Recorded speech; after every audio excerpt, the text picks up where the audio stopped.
Welcome to Latrobe Live, broadcasting from the Media Hub at Latrobe University in Bundoora. This is Charlie's Update. I'm Lauren Devine. I'm Kelsey, and today we have an absolute jam-packed show. 2 hours this week. It's our 2-hour special. Yeah. Holy moly, we're ready to go. Yeah, I'm ready. We've got so much in store. Yeah. I feel like we should probably get into it. Yeah, all right. So we're going to start off with the news headlines.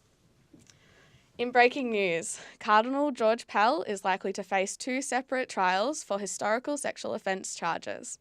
Pell's legal defence team agreed he should face 2 trials, given that he is facing 2 charges 20 years apart. It is likely the first trial will address allegations of an incident at St Patrick's Cathedral in Melbourne in the 90s, while the second trial would address an incident from a swimming pool in Ballarat in the 1970s. Premier Daniel Andrews announced in the Victorian budget yesterday that TAFE in Victoria will be free in 2019. The state government will cover the cost of 30 TAFE courses and 18 pre-apprenticeship courses. The courses eligible were picked due to their connection to high priority fields. Some of these include dairy agriculture, nursing, accounting and hospitality. This comes just days after the revelation 1 in 5 Australian university students feel all they received from their degree is debt. Applications to these courses will be as they have always been. However, the fee-free courses will only be eligible to Australian residents who live in Victoria. All international students will still continue to pay fees. The Victorian budget will also boost funding to public transport, new schools and mental health, adding an extra 89 beds and 6 emergency department crisis hubs across the state. French riot police have used water cannons and tear gas on anarchists protesting at the May Day parade in Paris. Known as the Black Blocs, the group had previously posted on social media encouraging followers to make Tuesday a revolutionary day. More than 200 of the 1,200 hooded and masked protesters were arrested. Damage to shops, car fires and graffiti were among the many crimes the group committed. Speaking of France, the President Emmanuel Macron was welcomed into Sydney last night, ahead of talks with Prime Minister Malcolm Turnbull. Trade and defence and shared strategic goals with China will be the biggest concerns. Mr Turnbull will also likely discuss a $50 billion deal to build our next generation of submarines in France. This is only the second visit to Australia by a French president. Max, the loyal blue heeler who sat with a lost 3-year-old last month, has become an honorary police dog. On April 20, Aurora wandered off from a large property in Queensland, and the 17-year-old deaf and half-blind family pet stood by her side, keeping her warm and comfy. More than 100 state emergency service volunteers had begun the search for the girl, but Max led them to her. The pair were found about 2 kilometres from the property they had disappeared from.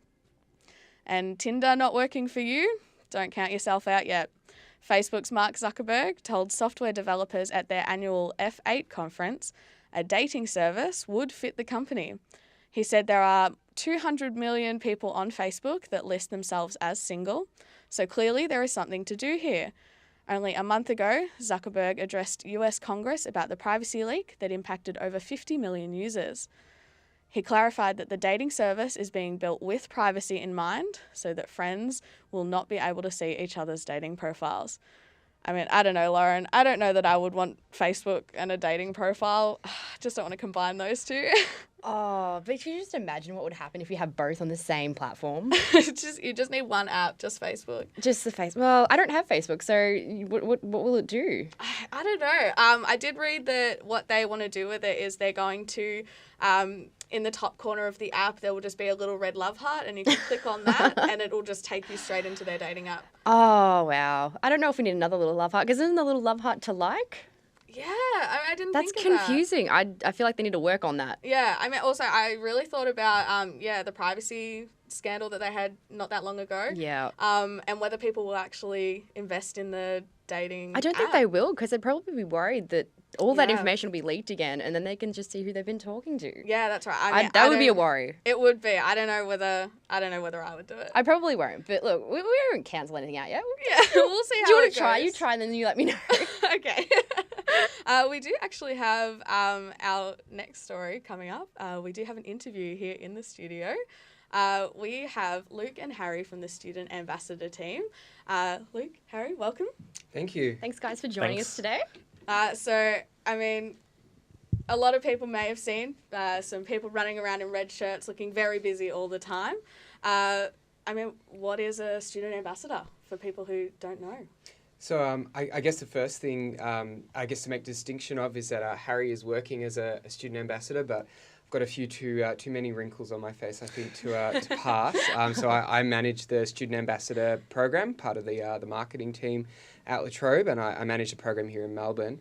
I guess the best way to summarise what the student ambassador program is, it's a platform that we use to employ current students as casual staff members of the university, and they become brand ambassadors for Latrobe. So they do adorn the red T-shirt, which is really cool, and they might be working here on campus at our major recruitment events like Open Day and Experience Clever, or they might be, or they are deployed across Melbourne and beyond at a range of sort of exhibitions and school expos and other kind of areas where they kind of spread the good news about Latrobe, basically. All right, well, what kind of jobs are involved in the student ambassador title? The bread and butter of the role is assisting in student recruitment, so that's talking to prospective students, parents of those students, as well as teachers, and letting them know about Latrobe.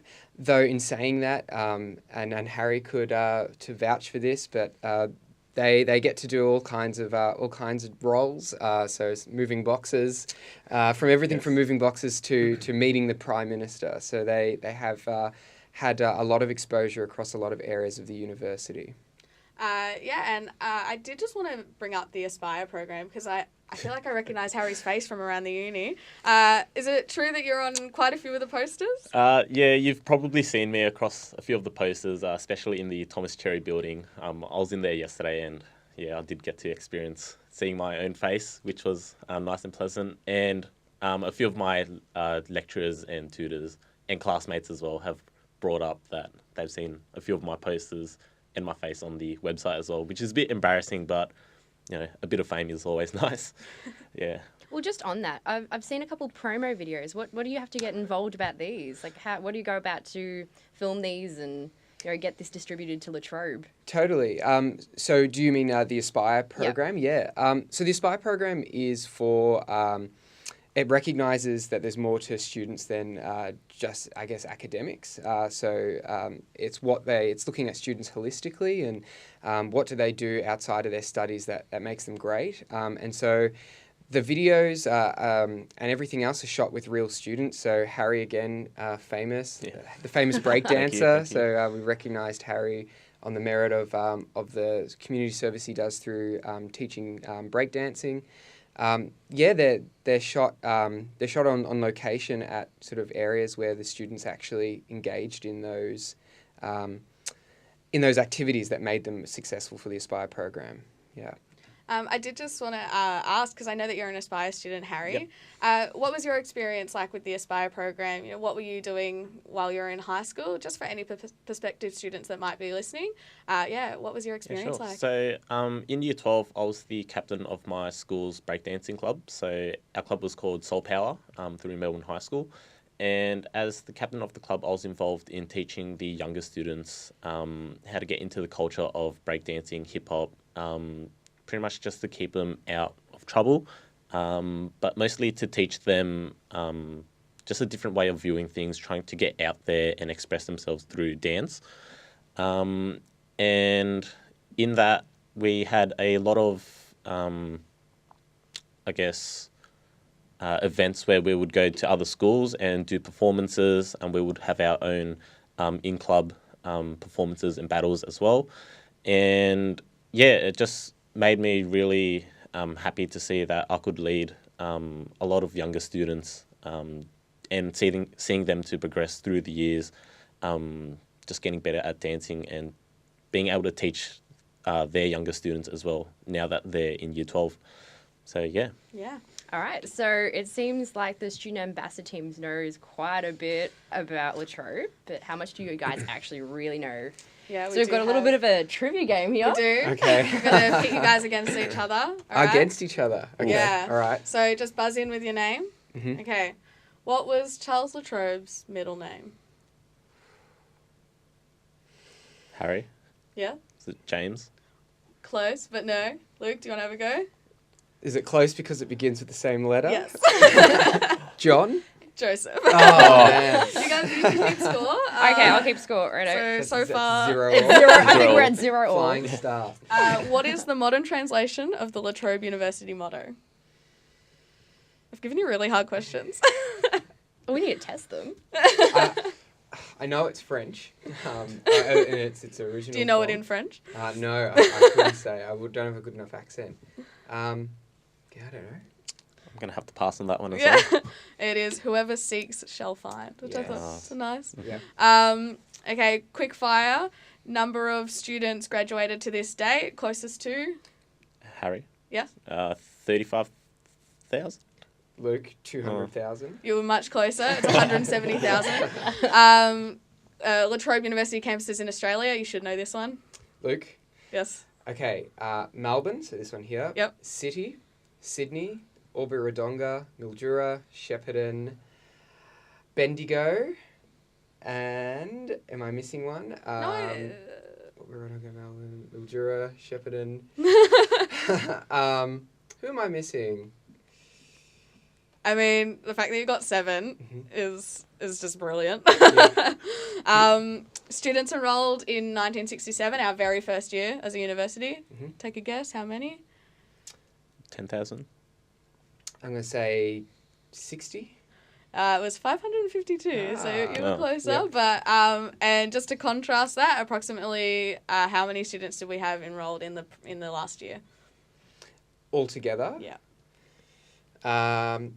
I think it's about 35,000. Do you want to take a 36. stab? Yeah, you got it. Hey! Led you to that one. And finally, and I know that you guys know this one, on the West Lecture Theatre lawn at the Bundoora campus, there is a statue turned on its head. Who is it and why?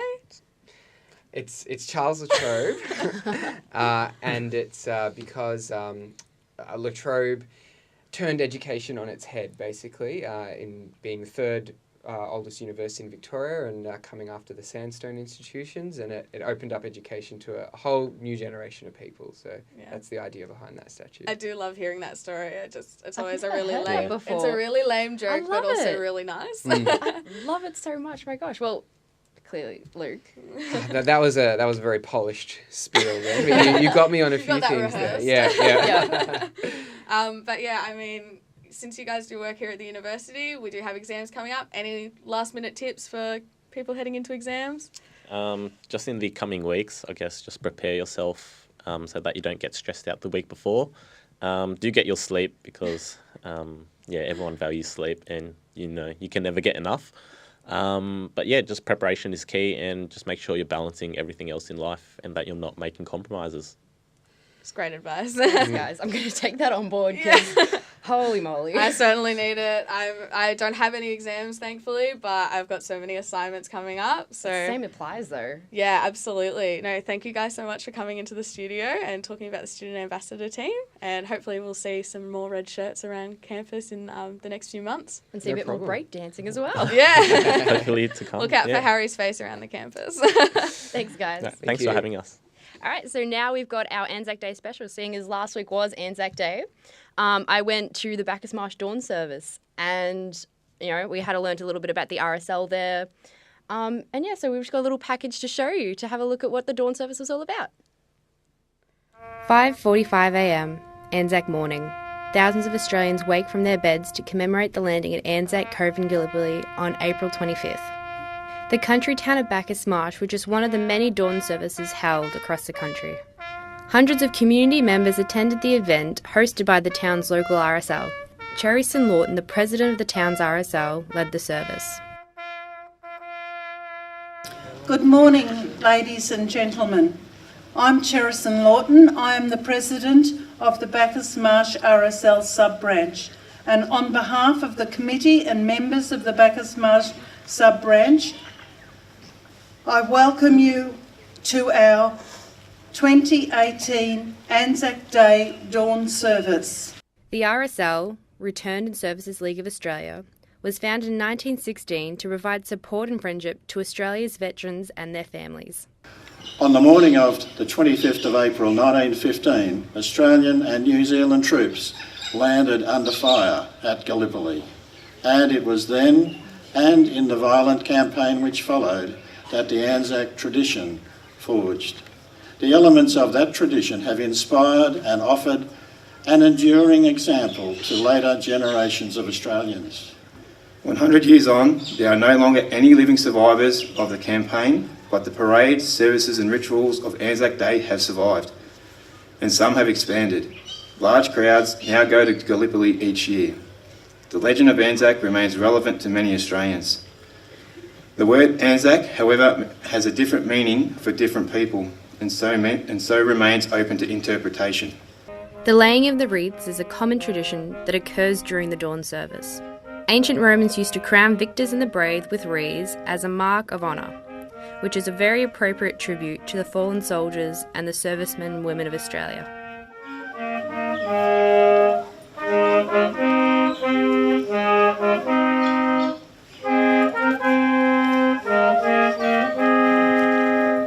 The Bacchus Marsh RSL Soldiers Memorial Hall was built in 1921 to pay tribute to those who died in service or killed in action during the First World War. It later became the RSL Club in 1941. The local SES team supplied a gunfire breakfast for the town to bring everyone together after the service. Trays of bacon, eggs and sausages were ready for goers to enjoy. Anzac biscuits and commemorative pins were sold at the event to support the celebration and the local RSL. For these men and women, Anzac Day is not just a day of mourning, it is a day of celebration of the lives of those in the armed forces and the terrible sacrifices they made in the name of not only Australia, but also in the name of peace. We recall staunch friends and allies, and especially those of the first Anzac Day. May we and our successors prove worthy of their sacrifice. They shall grow not old, as we that are left grow old. Age shall not weary them, or the years condemn. At the going down of the sun and in the morning, we will remember them.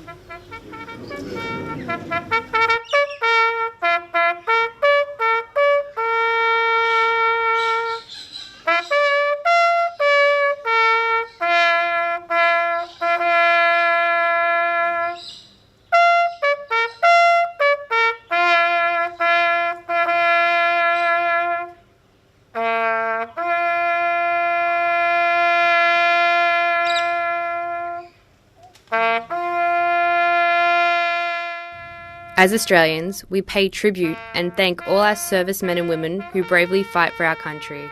And may we say, lest we forget. Lauren Devine, reporting for Charlie's Update. All right, and we're back. So Sean's now joining us in the studio for our entertainment segment, and we have a very special interview right now. Yes, we do. We have our guests Emily and Jake from the Short Flicks. And welcome, guys. Hello, Thank you. thank How for are you? having us. Good. So, Emily, tell us a bit about Short Flicks. What is it? Okay, well, Short Flicks is a student film festival that we run here at Latrobe with Latrobe Student Theatre and Film. And it's a great festival because you submit your script, an original script. If it gets chosen, either you direct it or get someone else to come in to direct it. And then the finished film gets shown at ACME. Oh, yeah. So that happens. We're taking scripts in May, and then your finished film is in October. So that happens in a fairly short but not too short time period. So you said you picked the best scripts out of all the applicants. How do you choose them? What makes them stand out? Well, it's more just achievability. So we've had some amazing scripts in the past that, involved like skyscrapers and, like jet planes. And it's just something that we don't really have a budget for. We have probably like $200.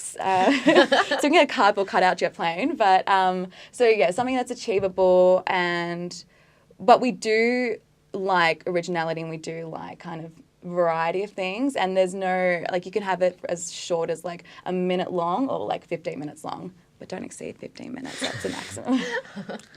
All right, with the successful applicants, so you said, what do you provide to them? You give them all the cast and the $200 budget? Or? Yeah, so we give them a budget, and I help them out through the process. So if they haven't done much filmmaking before, I'll help them out with getting a crew, and then throughout the process, I'm kind of... for lack of a better term, the fairy godmother, in that I kind of oversee everything. And then, yeah, we have actors who come in, because also the Trobe Student Theatre and Film, so we have actors who do screen tests. So we help you find the actors, we have props, we can help you with locations, I can help you with all the forms. Yep, fairy godmother. Is it just for Latrobe students? Yes, so at the point it's just for Latrobe students. And is all the actors from Latrobe as well? Or is it just scattered from all over the city? Mostly, yeah, a majority of them are from Latrobe. Sometimes when we've had a script before that had children in it, so we went to Star Now to find children actors, but mostly it is from Latrobe. And Jake, I heard you submitted an application last year. What happened there?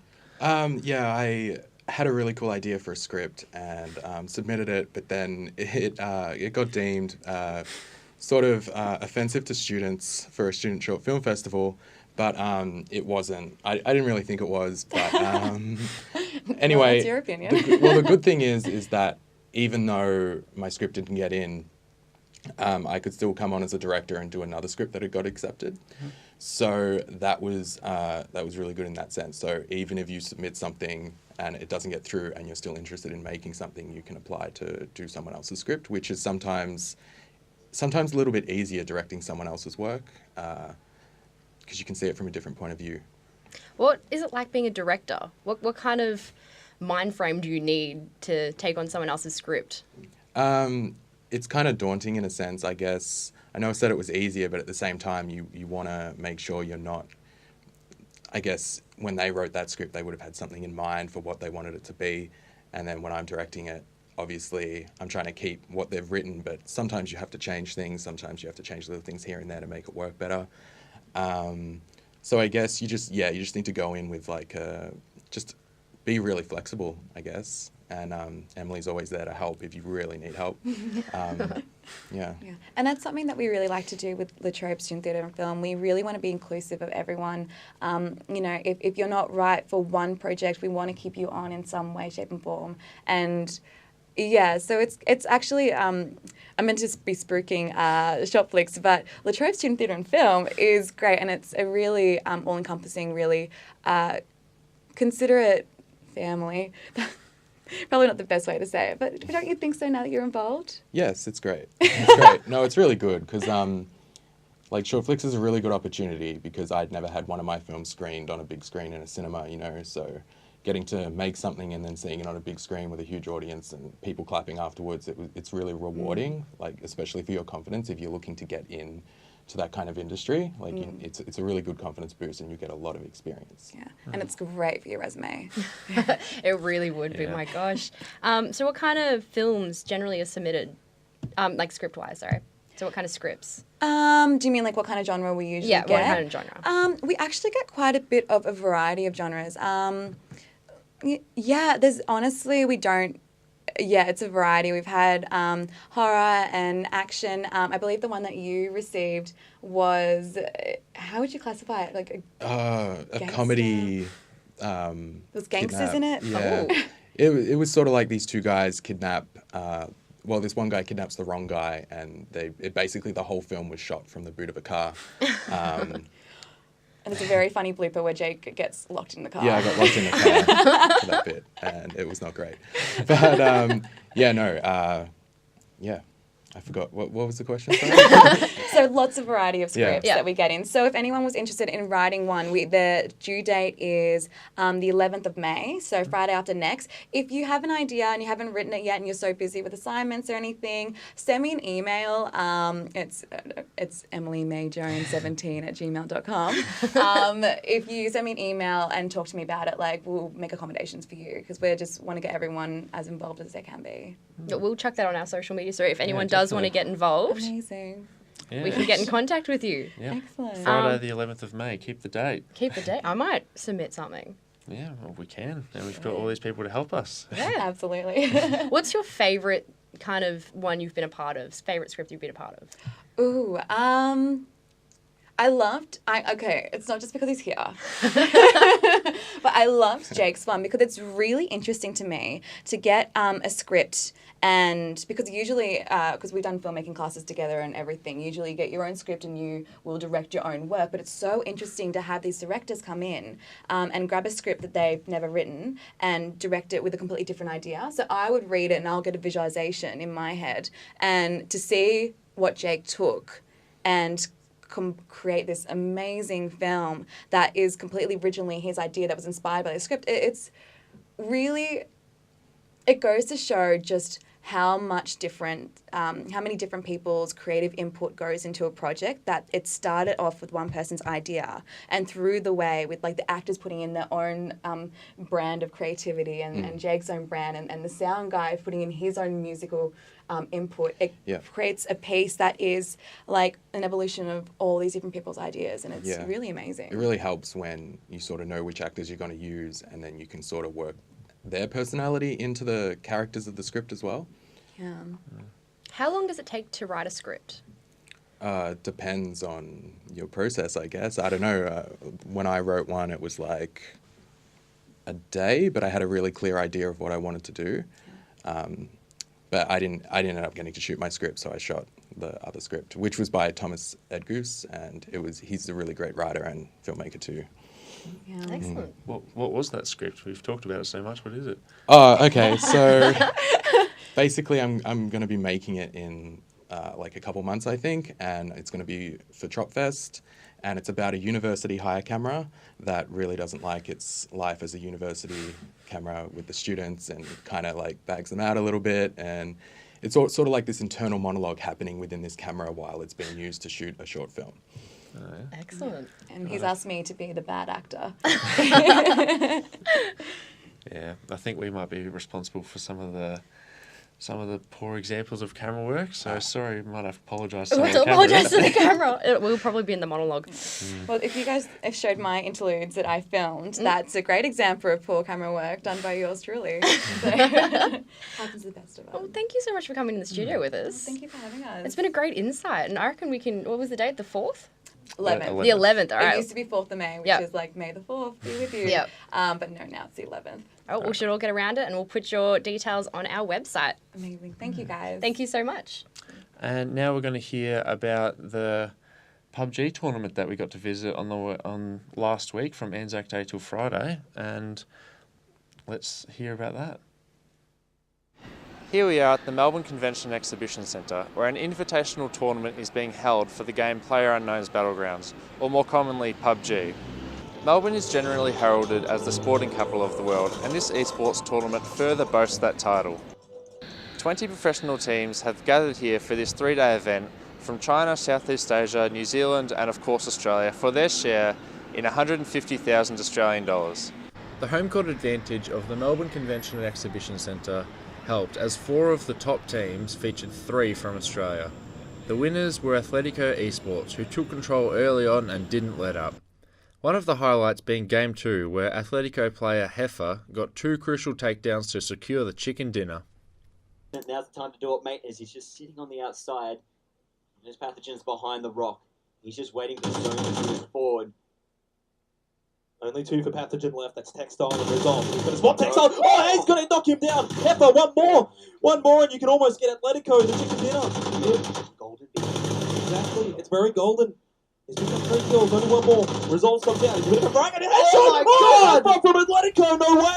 The story of the tournament was the amateur team Greyhound Gaming, who weren't actually invited as a team to participate in the event, but had to prove themselves in Sydney a month prior in a qualifying tournament. Their inclusion pitted them, amateurs, against professional teams where they more than held their own and took home some hardware, coming 4th overall. This invitational, while a minor esports tournament, is a step in the right direction for the Australian game. Alongside major tournaments for CSGO, Street Fighter and Rocket League scheduled to appear down under, 2018 is our biggest year in esports yet, and may just be the beginning. This has been Sean Carroll for Charlie's Update. Yeah, so that was the Pubg tournament that we got to visit, and it was pretty intense. I haven't been to many esports tournaments in my life, just been to sports tournaments, but it was really different, but it was good. Have you played PUBG before? I have, and yeah, I can definitely relate when you heard the commentators going crazy over those 2 kills, and there was a lot of pressure and a lot of tense in the room, and yeah, it was. Have you played it yourself? I've never played it. What kind of gaming is it? So it's sort of like there's 100 players. You all drop into one big map, and it's last one standing. You run around, and it's sort of a bit like Hunger Games. It's a battle royale where everyone falls into the one thing, and just you got to battle and try and be the last one alive. That's so intense. It can get pretty intense, especially when there's a handful of people left. And oh, no wonder there was a massive PUBG event for it then. If it gets so intense, jeez. Yeah. Anyway, so I feel like we have a few more little bits of entertainment news for you. Have you watched a movie recently, Sean? I have. I actually saw Avengers on opening night on Anzac Day, and yeah, it was my review. It was the biggest Marvel release in a while. There was Black Panther, but there was a bit of a down phase for about a couple of months there. But this is the 19th installment in the Marvel Cinematic Universe, and it features my favourites, the Guardians of the Galaxy. They finally got into an Avengers movie, and I don't want to spoil anything, but it was surprisingly sad. I had to really restrain myself to not spoil it for my friends who haven't seen it yet. And yeah, again, not to give too much away, I'll simplify the plot. It's your basic Marvel movie. There's bad guys and good guys. The bad guys are about to win. The good guys look like they're on the back foot, and then they push back, and unlike winning, I don't want to give too much away, but I don't think the good guys won. They've announced that there's going to be the next Avengers, which will come out, I think, at the same time next year. Yeah, it's a 2-part installment. I think it's May next year, yeah. Yeah, they've already made it, so I don't know why they couldn't just release it a day after. I would have loved that. My mate had the idea of sleeping over in the cinema and just waiting till the next one comes out because he couldn't be bothered waiting. But yeah, so I left on a bit of a cliffhanger, and yeah, it's just like I said, the 19th movie in the Marvel Cinematic Universe. It was a very good one, and I'll say it's the best Avengers yet. The best event. That's a big call. It is a big call. There's been some really good Avengers movies and just Marvel movies, but I'll give it 9 stars. And I checked last week when it first came out. I think IMDb had it as high as 9.3 stars for user ratings. So people are definitely getting on the Marvel train. Jeez, I love all the Marvel movies. What's your favourite character in them? Well, I said I love Guardians of the Galaxy. Yeah, you got a specific favourite?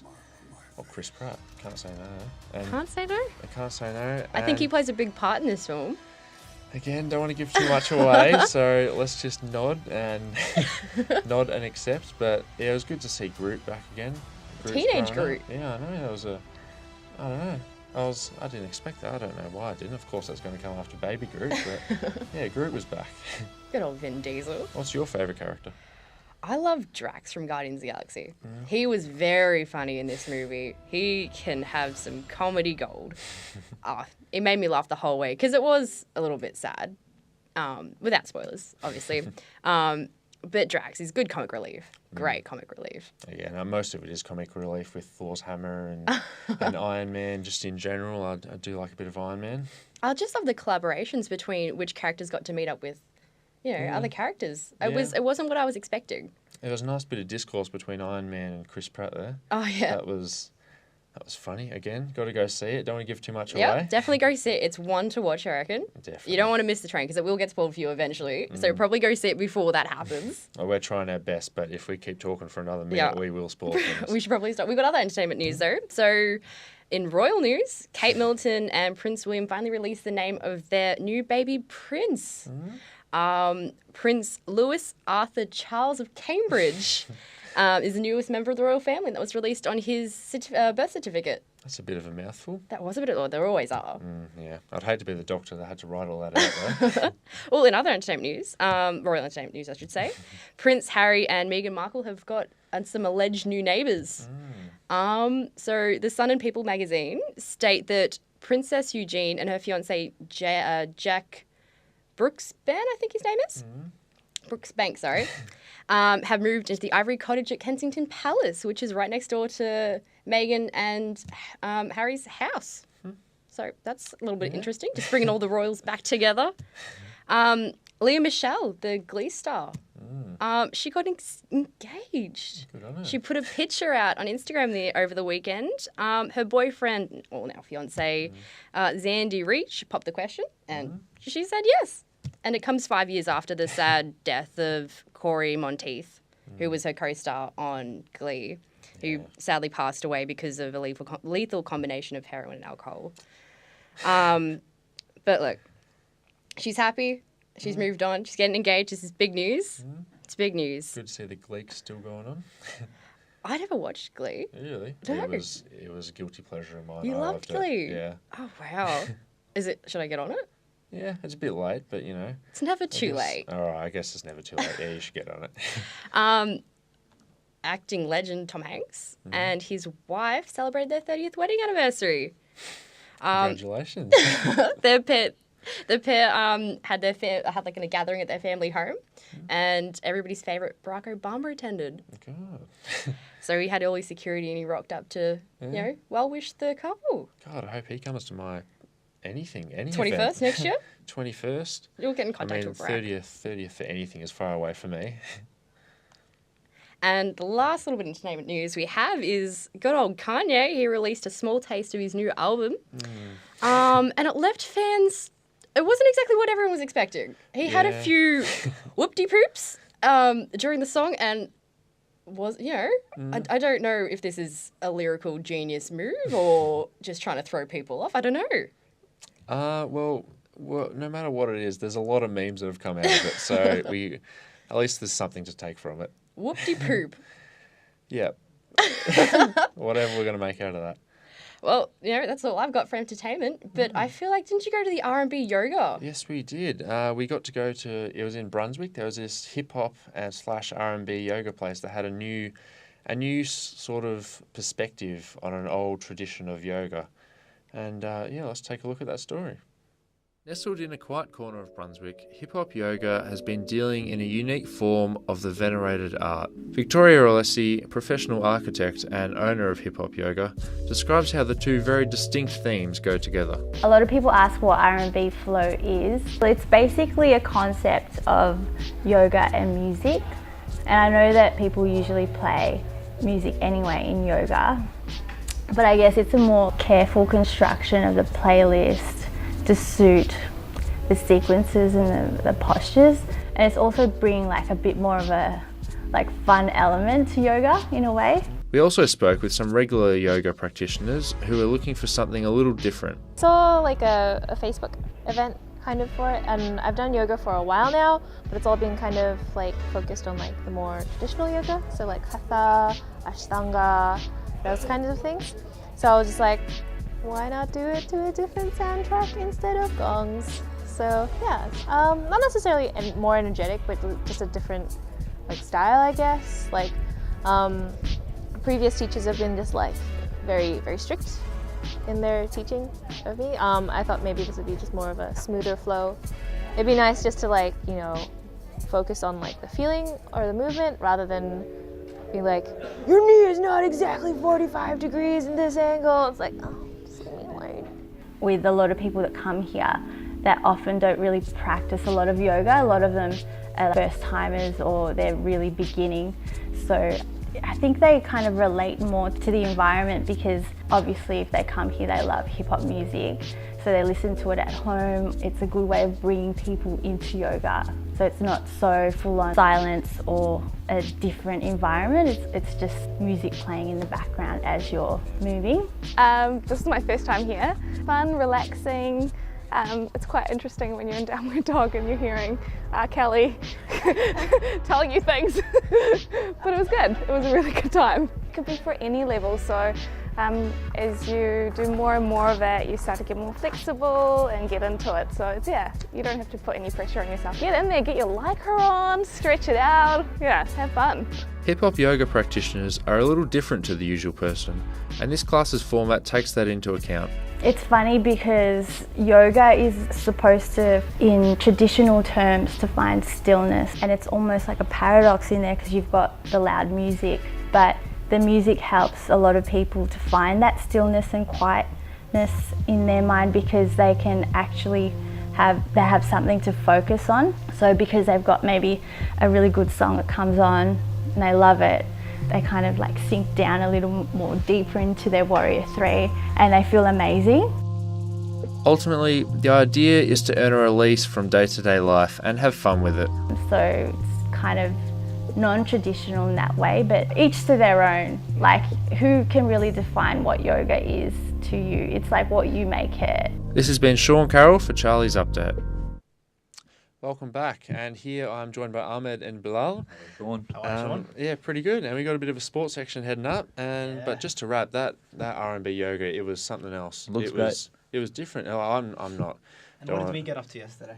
What did we get up to yesterday? What did we Well, we did a bit of yoga ourselves, but let's not spoil for later in the show. They're going to see our variations of the downward dog. Don't worry. They make it look a lot easier than it is. What do you mean? We did fine. We make it look a lot easier than it is. That's what you spoke wrong. You spoke wrong. No, it was because I never even thought about doing yoga, but with hip hop, we like hip hop, so we like yoga. There you go. Exactly. Best of both worlds. All right, look, we need you to take us through the NBA results. Well, right now we have Cavs at Raptors in the second round or semi-finals of the Eastern Conference playoffs, and Cavs is down 4 with 5 minutes to go. That's 98-94, and it's I don't know. Like can't say that's a shocker. It's not a shocker, but I don't know. I'm speechless. LeBron is the best player in the world, and his teams are struggling in the early rounds of the playoffs. He rarely loses. I don't know about best player in the world. He rarely loses first games of the series, and it seems to be happening back to back this year. No, he's never played 7 games in the first round, and he just came off a tough seven game series against Indiana. Playing over 40 minutes almost every game. I know. He had amazing numbers though. So I'll tell you, LeBron's not the problem. It's the other 11 men around him. They're one-man team. Yeah, pretty much. So no one else in the world would be able to take a team like that. Isn't the argument for LeBron being the greatest always that he can carry his teams and that Jordan had great men around him? Yes. So what's going on? Well, LeBron makes his players around him a lot better. A team, they say substitute LeBron for even Kevin Durant, they wouldn't be nearly as far as the substitute LeBron for Curry. Still wouldn't be almost as good as the team's going right now. So LeBron probably be able to take him to the next round. I think they'll take this series. In how many games? 7. I think 7 it's games. You got to give it to Toronto. Well, I just want to see if Toronto can if they can win their first 2 home games and get up 2-0, and that puts a whole lot of pressure on LeBron. And like you said, with the supporting cast, no stranger to pressure. So. LeBron's no stranger to pressure, but then you've got Rodney Hood and Jeff Green and Jose Calderon. Not the biggest names. I don't know. I reckon one of us could go out there. And, we wouldn't look bad next to LeBron. So is that all they're doing? Just sit in the corner. And I wouldn't look anything next to LeBron. You wouldn't see me. No, you should see when LeBron goes off for those 4 minutes a game that he's off. It is. It's amazing. Yeah. Take you back to the 2016 playoffs where he won the championship by himself, pretty much. Kyrie was there. That's a discussion for another day. That's a discussion for later as well, because we're going to in the second half of this show we're going to have our discussion in a lot of NBA to talk about. A lot of everything to talk about. But for now, we'll promo that for later. Exactly right. Get on. I'm here to take us through the footy results. The AFL. Arguably the best sport in the world.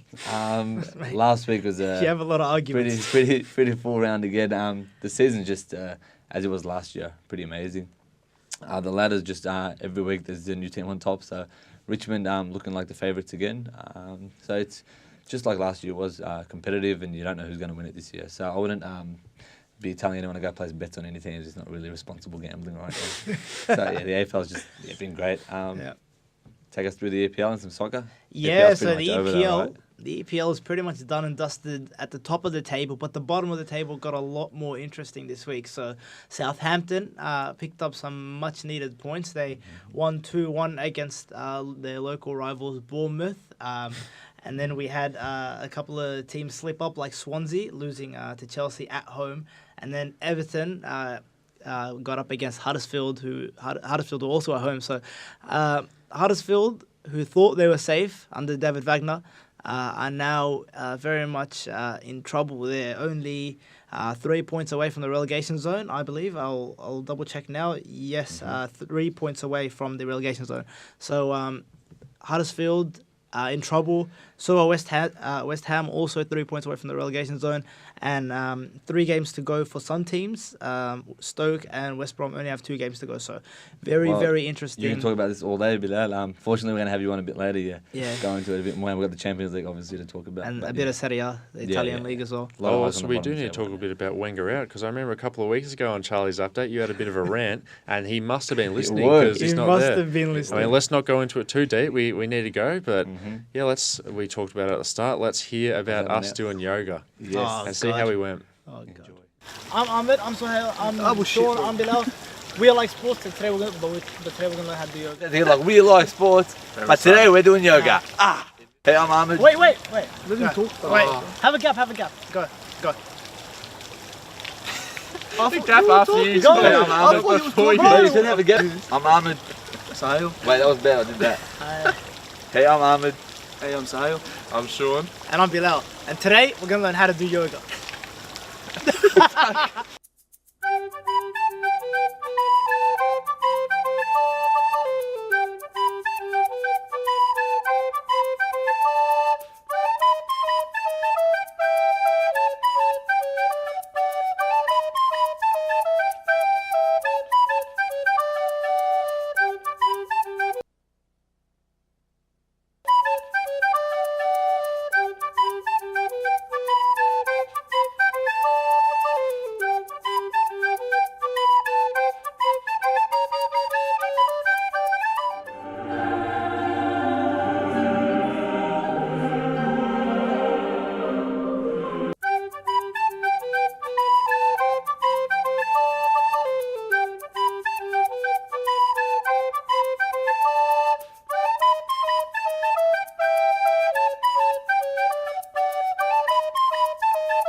Oh my god. Oh my god. We did say that we would show you how it's properly done, so. You certainly did show us. Oh my god. You guys are funny. Yeah, well, thank you. We try. Oh, well, we're just going to have to move on. I'm sorry, but jeez. So we have some events coming up at Latrobe, currently. And, today we have the Where Next After Marriage Equality. This event is hosted by the Australian Research Centre in Sex, Health and Society at Latrobe, and it's 4 till 6 tonight. And it'll explore the challenges still facing the LGBTI community. Yeah, and also tomorrow we have the How Human Rights Can Be Defended and Extended. Will be hosted by Gillian Triggs and Julia Burnside. And yeah, so that's tomorrow at Latrobe. And we also, my favourite one, because I think I'm going to go to this one, it's the Twilight Tour of the Latrobe Wildlife Sanctuary, which is quite interesting. It'll be held Wednesday the 16th of May from 5:30 till 7, and it's the 30-hectare open range sanctuary for indigenous flora and fauna. I might actually come to that because I walk by there to come to uni almost every day, and I've always gone, I need to go into that and find out what it actually is. So I'll be keen to come down with you. That'd be great. Let's film it. Yeah, all right. Great. All right, we got a interview in the studio with us now. So we've got James from the Snow Sports Team. How you going, guys? Welcome. How's it going? Thanks for coming in today. No, pleasure. So just tell us a little bit, what's the Snow Sports Team? Well, we go under the acronym L.U.S.T, as you can see by my amount of branding that I'm wearing today.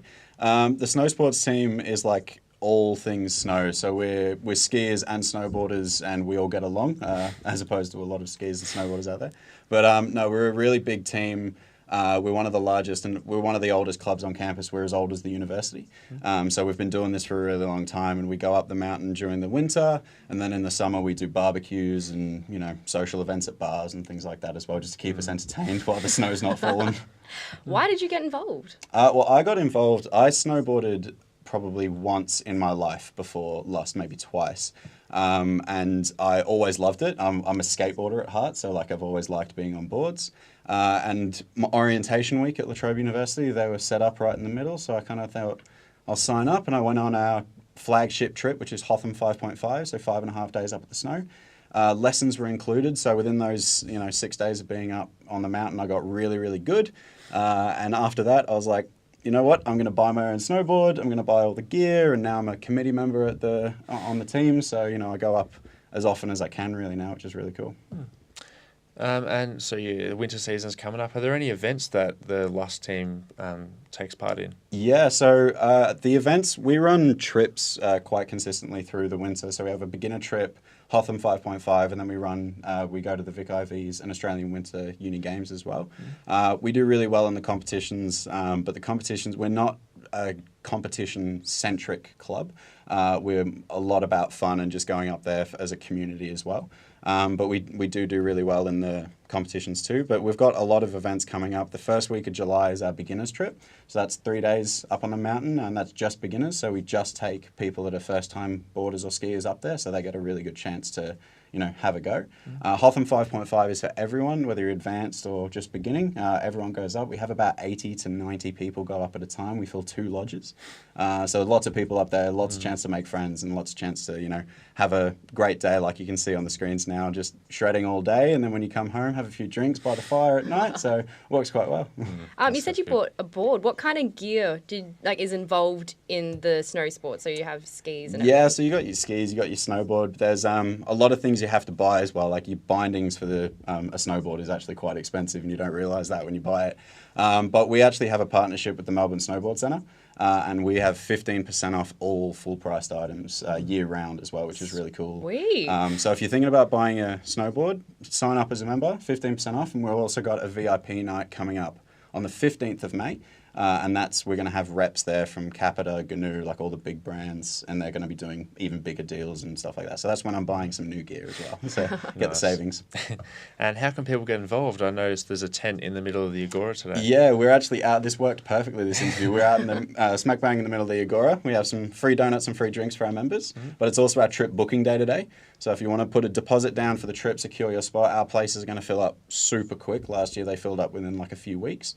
So get a deposit down. The deposit's $300, and that means it will take off $100 from the total price if you book today, which is really cool. So $100 off is a lot when you're talking about the snow, and doing it through L.U.S.T is super cheap compared to if you were going out there, booking your accommodation, driving yourself up, hiring gear as well. So we include all that. Excellent. So where can we go to find out more about the L.U.S.T team? Well, we're on all the social medias, so Instagram and Facebook. The links are really easy to find. Just search up the Latrobe University Snow Sports Team on Facebook or Instagram. Will be the first account that pops up. But if you want to message us, you can message us on the socials, and we'll get back to you really, really quick, usually within the same day. But if you want to email and get like links to sign up or do a direct transfer to pay for your trip or things like that, info@lust.org.au is the email link for that one. Sweet. I might get on that because I love snowboarding. Yeah, come up to the snow. I've never done it, so it sounds like beginners can get on it. Beginners trip's coming up really soon, man. Get on it. We're just out there. Excellent. We'll come out after the show. Yeah, no, we actually can. It's right there. We're looking right at it. I'll sign you up personally. All right, Thank you. No worries. Anyway, so thank you so much for coming in and talking to us today. No, pleasure. Thank you guys for having me. Thank you. And now we're going to go to the best of Charlie's update. We're at week 4 now, and we're at week 8. We're at week 4 for the show. So show 4, week 8, and we're going to look back on previous Charlie's updates and a few highlights along the way. And just remember you can always tweet at us using our handle @CharliesUpdate_, and you can also tweet at us with the hashtag Charlie's Update. So let's see.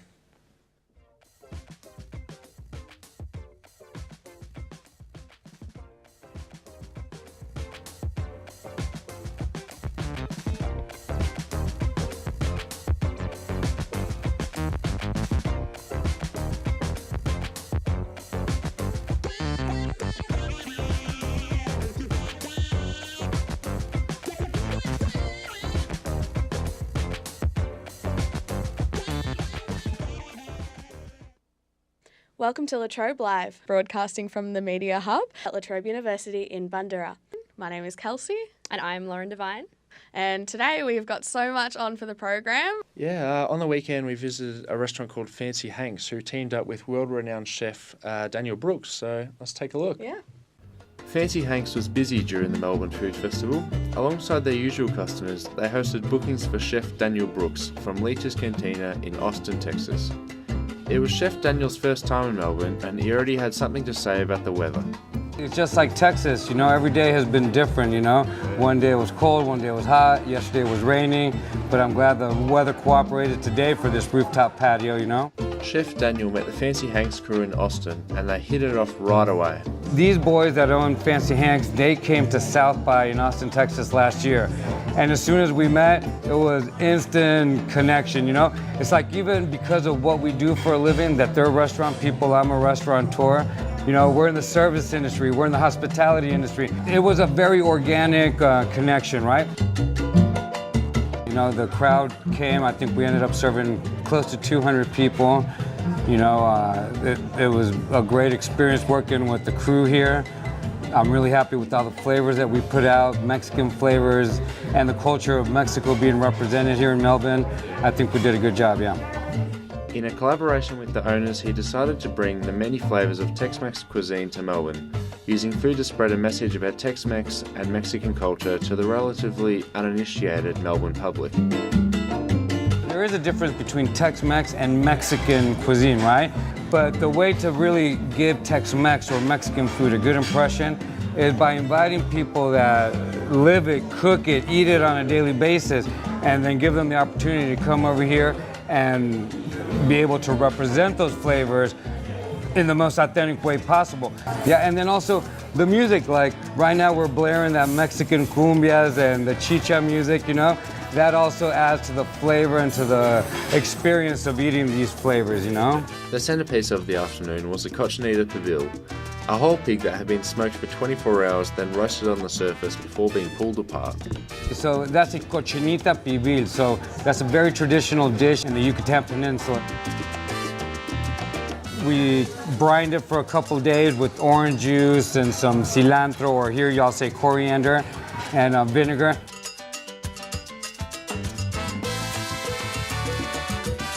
And then we smoked it overnight, and then we crisped it up in the rooftop over live charcoal. So yeah, I'm really happy with the way it came out. Things have changed in the world of culinary arts in recent years. With the rise of the foodie, some restaurateurs have found themselves having to adapt to the open nature of instant public reviews on the internet.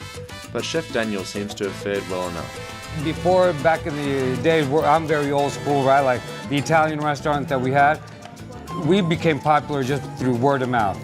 Times they are changing. For any business, whether you're a restaurant or a clothing store, you want the world to know about what you're doing, and definitely bloggers, and even like with the Yelp reviews, I could say it's like giving anybody a gun, because they could just write anything about you, and even if they have the palate to write or whatever, but still, it's a way to have people express their opinions. But now bloggers, you could tell that, they're a little bit more passionate about it, and, they really go out there and they try to educate themselves about it and experience the food, and that way they could give an educated opinion. And so definitely, it's a great thing to help create awareness of any type of flavor, cuisine, culture, or brand that you're trying to put out there. So no, we welcome them. Upon arriving, he found himself impressed by the preparedness of the Fancy Hanks crew, and he had this to say about the possibility of a rise in Tex-Mex and Mexican food in Melbourne. The barbecue that these boys are doing here in Melbourne is legit. I mean, it's something that I tell them they should be very proud of, the staff. You already have what it takes to make this delicious food. I guess it's now just bringing the people or having the people that dig themselves more into it and practice doing it more. But there's no reason why Melbourne can't have a great Mexican or Tex-Mex food scene, For Chef Daniel, sharing his culture and seeing the content faces of his customers is the ultimate reason for his passion of food and cooking. Look, bottom line, this is what I was put on earth to do. God didn't give me a singing voice, I can't act, right? But I could definitely evoke emotion through making good food, right? And so that's the reason why I do it, because I put out a good plate of food, and no matter if it's Italian food, Mexican food, Asian food, whatever the case may be, when I see the reaction that I create in people's lives, or that I create a positive memory, that's why I'm doing it, right? Because it's an opportunity to feed people's souls and bellies, and in return, I feed my soul, Chef Daniel Brooks will be here until the 30th of March, returning to Austin, Texas, where he'll be working in 2 more festivals. Beyond that, it's left to whatever opportunities present themselves. The best plan is no plan, so let's see what happens. But I can promise you that whatever happens, I'll do it with love and passion. This is Sean Carroll, Charlie's Update. Kelsey, you have another interesting story to tell. Lauren and I went and interviewed 2 very interesting Syrian migrants. And I mean, these girls are incredible, but we'll let them tell their story. Hi, I'm Sarah Ghazali. Hi, I'm Maya Ghazali. We're from Aleppo. Sarah and I came to Melbourne, Australia on a skilled migration visa in May 2012 with our family and I. When we were in Year 5, there was a bomb threat next to our school, and our teachers went frantic, and it was really chaotic, the scene. So we kind of knew that there was something about to happen, Things weren't going right and things like that. But there was nothing that affected us personally. It was probably just that close bomb to our school that didn't affect anyone, thank God. But that was probably the closest thing that ever happened to us. But yeah, we started to figure it out as we grew older. And we weren't we were young, we were 10 years old, we didn't really know much about our surroundings. But when you hear things like this, whispers from your family's friends and stuff like that, you do realise, you do have a bad feeling about what's going to happen. When we were speaking about it, there was no electricity in the living room, and my dad was saying, look, there's a chance we might move. And we all kind of sat in silence, just thinking, what would our lives look like in 5 10 years? Yeah, I would always think to myself, wow, 2017, that's 5 years from now. What am I going to be doing? Am I going to be in the University of Aleppo studying science or something like that? And I seriously would not have thought that I would be here in Melbourne doing all these things. So yeah, it was very different, and it unfolded very quickly for us. We drove in the middle of the night at 3 a.m. and I remember driving up the driveway to my family friend's house, and I would see all these houses that looked like from American movies, like the Simpsons house, yeah. Because we only lived in really big apartments. Yeah. So this was very different. Yeah, I've never seen an environment houses like by this. themselves. And I remember a front yard and a backyard. Yeah. I remember I pointed it out. I was like, Sarah, look at this. Oh my gosh. Because we went to a language school for 6 months, we had an excursion to the city one day, and I remember, we reached Richmond or Flinders. I don't remember that at all. I do, I remember 100%. And I was looking out the window and I was like, oh my God, it looks like New York City. That's the first thing I thought, because America once again. So when we went to the English language school, It was different, but I think everyone else was in the same situation as us, so we kind of got along with the people there. And I remember we were the first Syrians there. Well, we were the only Syrians there in the whole school, and that just showed me like, wow, probably the school now was like half Syrian people. But yeah, we arrived very early before anything really happened. In the city experience that we did in Year 9, we had like a little elective that we could pick to go on radio, and I like saw it on the sheet and I was like, that's sick, I'm gonna do that. And we went to SYN and we did like the Schools on Air program that they have where they get like students to just do a live show, and then it'll air like in the same week or the next week. So when I did that, I was like, that's really cool, like what people are doing here just for youth. Like I've never seen something like that before. Yeah. So I decided to complete my work experience there the following year. Sarah and I had the idea of starting a podcast since we started volunteering at SYN Radio. We wanted to give a platform for refugees to share their story. So on the last day of my work experience, I told one of the workers there, Fiona, about it, and she said that it sounds like a wonderful idea. And she said that she just sat me down, she was like, we're gonna make this happen. And then she wrote like a list of goals for me, and one of them was to produce 1 episode by the end of the year, but by the end of the year we've already done 5. Yeah. So it was really good. We just got it up and running, we did our training. And basically the main aim of Refugees on Air is to give a platform to all these refugees with such inspiring and successful stories, to tell their stories to everyone and to show that the media might not always show you all the different sides of a story, so we want to show that specific side. We want to change the perception that people have of refugees and migrants and asylum seekers, so at the end of the day, that is our main goal for the podcast. A lot of people, like especially teachers as well, and I tell them that I'm from Syria, they're like, oh, like there's nothing left back, like there's it's just a war zone really, but I'm like, no, it's actually not. Like I always tell them that that's what the media tells you, but like if you see like my friends are celebrating all their holidays and they're going to school and doing all these things and trying to live their life as normally as they can. So definitely it's it's kind of a job for me to tell people that like, wait, actually you're just looking at one side of the story, there's a lot of other sides. One of my teachers at primary school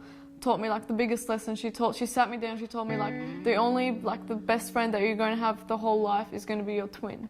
And it's a bit cringe, but it's true. It's very true. Yeah. And that really got to my head and helped me get through it. You can listen to our podcast Refugees on Air on iTunes, like podcast app. You can listen to it on Omni FM if you don't have an Apple phone. You can listen to it on the SYN site. And you can like listen to it on Spotify as well. Yeah, that. And you can keep up with like our crazy lives on Refugees on Air SYN on Facebook, and at Refugees on Air on Twitter and on Instagram as well. If any of the viewers know someone who is a refugee and is willing to share their story, let us know on our Facebook page, Refugees on Air. And yeah, we'll get into contact with them shortly. We would love to interview you about your story or anybody you know. It will be a fantastic opportunity for both us and you, so hit us up. Anyway, so I think we have a new guest in the studio today. We are joined by Chloe Hazis from the Latrobe rowing team. How are you? I'm very well. Happy to be here. Yeah, good to have you. And so the Latrobe rowing team, how is it? How did you get into rowing? So I started 2 years ago. So it's one of those sports that you can kind of just pick up at any age, which is really great.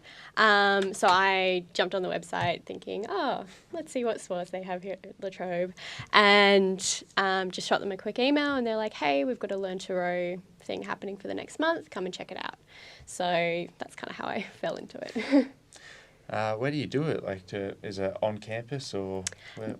No. So we row out of the sheds near Flinders Street Station on the Yarra. Oh, yeah. So we do about 4 or 5K on the Yarra each morning. So it's a bit of a trip from residents if you're living here, but it's such a good team. We all kind of drive out together, or we'll all meet there, and it's a really good atmosphere. So. And it'll definitely be worth it because it's really pretty over there. So nice. It's great to watch the sunrise there. Yeah, definitely. And are we good? Do Latrobe win? Do we? Yeah. Yeah? Yeah, we're good. All right, that's good. Good representing us. What sort of rowing is it? I know there's the rowing with your two arms, and then there's the one oar. Yeah, so we kind of do a bit of everything. So you've got your one oar, which is sweep rowing, and you've got two oars, which is sculling. So we do both of those in anything from a single to an 8. So we're pretty diverse. We make a point of being diverse so that we can all kind of swap around crews, and it just makes us stronger, better rowers. So yeah. Which one do you prefer? I'm still on the fence, I think. Still trying to figure it out. Fair enough. Why should some of our viewers join? If we've never touched an oar in our life, what makes us pick up the oar? It's a good sport to kind of... It's good fun, first of all. Second of all, it's really relaxing. So it kind of provides a really good balance for everything else that's going on. So you're sitting on the water first thing in the morning, watching the sunrise. You're exercising, which is great. And it's just... I don't know, it's kind of meditative, but it's so much fun. We've got a really good collegiate atmosphere there. So the club is mostly women, with a couple of men in our masters crew. But we all get together. We have club nights where we have pizza and hang out. And for all of our regattas, like it's this big road trip out to like Ngambie or Geelong or something like that. And it's so much fun. So, yeah. Just to wrap up, again, so if our viewers did like what you just said, where can they go to join? Where can we find the rowing team? So we have all of the social media. So you just punch in Latrobe Rowing on Facebook or Instagram. We also have a website with all of our contact details on there, so you can get in touch with us there. And at the moment, I'm going to do a little bit of pitch. At the moment, we have our Learn to Row sessions every Saturday this month. So if you've never picked up an oar in your life, come along. It'll be great fun. And in the first week of May, we're going to have tryouts for the club for experienced rowers, and also for what was Uni Games is now... Uni Nationals or something. So we're going to put a crew together next month for that as well. So come on down. All right. Thanks for that. That sounds good. So hopefully there's some people out there listening and will come along on Saturday. Cool. Thank you, Chloe. Thanks. You've been watching Charlie's Update.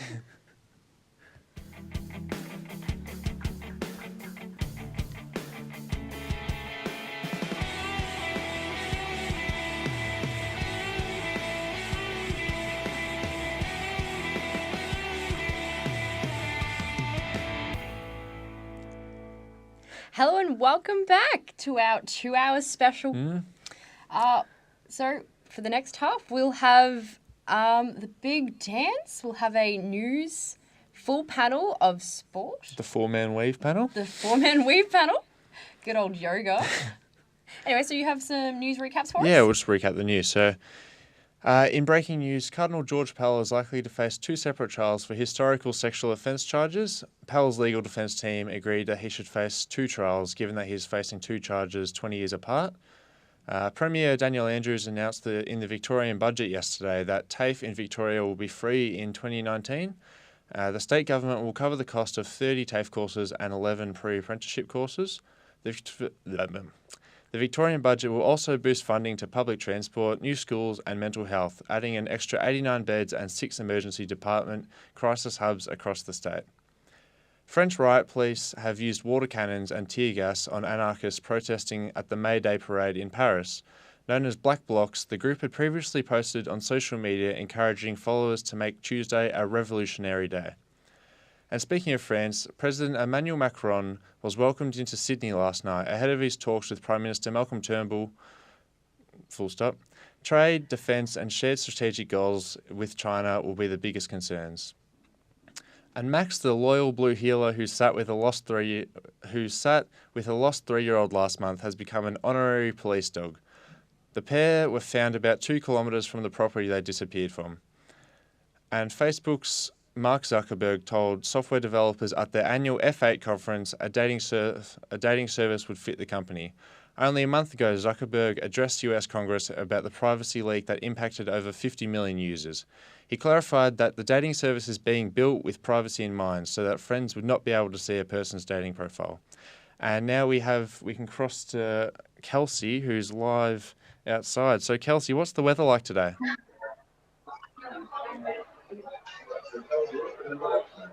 The weather is absolutely beautiful out here, guys. I'm in the Agora, right out front of the media hub, but let's come and have a look. So the weather is just absolutely beautiful today. We will get to cover what the weather is like for the rest of the week in a moment, but I did just want to show you the front of the media hub. Pretty good, hey? But let's have a look at weather for the week. So we have rain scattered across the country and a low trough travelling through from the west in WA. A cold front is coming up from the bottom of South Australia, and mild winds will be hitting us today. Expect some rain to hit us from the South Australian coast, and that will hit us on Friday. Across the state, Caution will have 25 today, Bendigo also 25, Bright will have 24, Orbost also 25, Ballarat 21, Melbourne 22, and Geelong will be 24, so pretty standard across the board. And for the rest of the week, it will be cloudy today with 22 here in Melbourne. Tomorrow will be rain and 25. That's that rain that's coming through from South Australia, as you did see earlier. Friday it will drop right down to 18, so it's going to be a bit of a chilly one. And then Saturday, partly cloudy and 20, and it will drop to 11 overnight. So wear those flannelette pajamas. It's going to be a cold night. And then Sunday, rain again, 18. So, I mean, it's starting to get colder again. I think we're definitely heading into winter. But back to you guys in the studio. Thanks, Kelsey. We're definitely heading back into there's a roof bounce back. We're definitely heading back into winter. I can vouch for that. And now we have a story on Anzac Day. Last week was Anzac Day, so of course we're having the 2-hour special to compensate for our missed show. And yeah, let's hear about the Vietnam War perspective on Anzac Day. Yes. So let's see how it went. In the lead up to Anzac Day, I had the opportunity to speak to Laurie Jones, volunteer at the National Vietnam Veterans Museum in Phillip Island and veteran of multiple conflicts himself. We spoke in Batman's Hill and Collins. The veterans were preparing for their march in the coming morning. Laurie joined up in 1965. Unlike many veterans, he was not taken in by the usual method of the National Service birthday ballot. Well, first of all, I wasn't conscripted. I joined up as an adult entry in January 1965. Laurie's career in communications spans 4 tours to Vietnam. Initially, Laurie was involved in the Indonesia confrontation. From there, he moved on to Vietnam's Phuoc Tuy province. According to Laurie, spirits were initially high and there was no indication of what was to come. That is, until the 1968 Tet Offensive. Well, at the time, we were young, we were well trained, we were fit. The main thing was we wanted to follow on from the Anzac tradition, from what our fathers and forefathers did. Well, we always had the impression that we were winning, but the Tet Offensive, I can tell you now, it was very frightening because I was in the Mekong Delta when it started at night, and all of a sudden the jungle just lit up. Nighttime turned into day. And in the morning it was calm and quiet and just smoke everywhere. So we knew that we were experiencing a proper war zone. That's when it hit home. By 1968, international demonstrations against the Vietnam War were in full swing. The Western world was experiencing a massive social upheaval that had been triggered by news of atrocities being committed against the Vietnamese people. The general public had turned against Vietnam War soldiers. As you know, I did 4 tours to Vietnam, and every time I came back, the skipper would say, don't wear your uniform ashore, don't wear your medals, don't tell anyone you're in Vietnam. That was a bit of a shock to us because when we came back, we were proud of what we achieved. And to be told that and then pull into Fremantle and see all these placards calling us baby killers and all the rest of the bullshit. And I can remember being in a few brawls in the pub ashore with mainly uni students, and it was a terrible experience, to put it quite bluntly, and I experienced that 4 times, so it affected me a lot. Part of my post-traumatic stress disorder that I have. We all wanted to go back to Vietnam, to be quite honest. We were more welcome there than that back here. Did you hear about the Vietnam War moratoriums in Melbourne and Sydney? I saw it firsthand. How did that make you feel? Angry, very angry. Still today, very angry. Even worse still, a number of World War II veterans running RSL at the time refused to consider the younger Korea and Vietnam War soldiers as proper veterans. Trying to go into an RSL at that particular time wearing your uniform and your medals, you weren't allowed in because they didn't regard it as a war. They treated it as a police action. I can't explain that. It was hard for us to explain that too. I think after World War II, that was the only war that really counted, that was really recognised. The Korean veterans were treated the same way. So there was some elitism behind it? Yes, definitely. In fact, Australian society didn't warm up to the idea of recognising the Vietnam veterans until a sudden turn in 1987, almost 15 years after the end of the war. You got no idea how much it hurt when we didn't really get a ticket parade or a proper welcome home or proper affection by friends and relatives and people of Australia when we came back in '72. So there was no Vietnam veteran units marching on Anzac Day.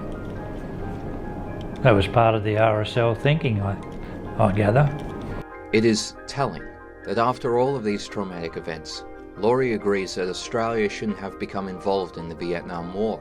Hindsight is a wonderful thing to have.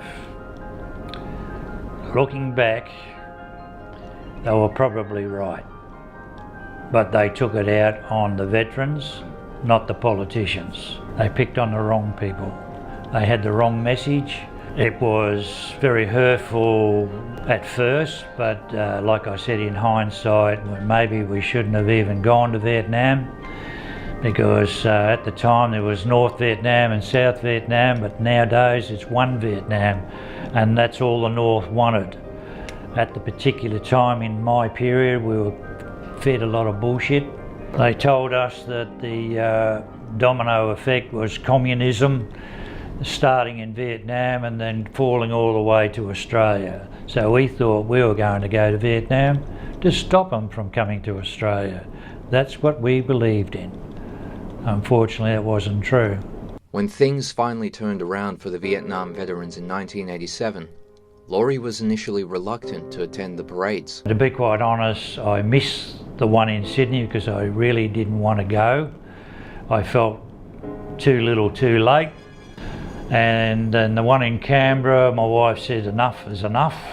She booked me on a bus with all my other veteran mates, and off I went to Canberra for the Welcome Home Parade, and it was the best thing ever happened. I never cried so much in all my life, and I thought I was the only one crying, and I looked around and I saw all my mates crying too. So it was a really good feeling. It was like something lifted off your back, and children and women were coming up to us saying, "Thank you for your service." No one ever did that up until that day.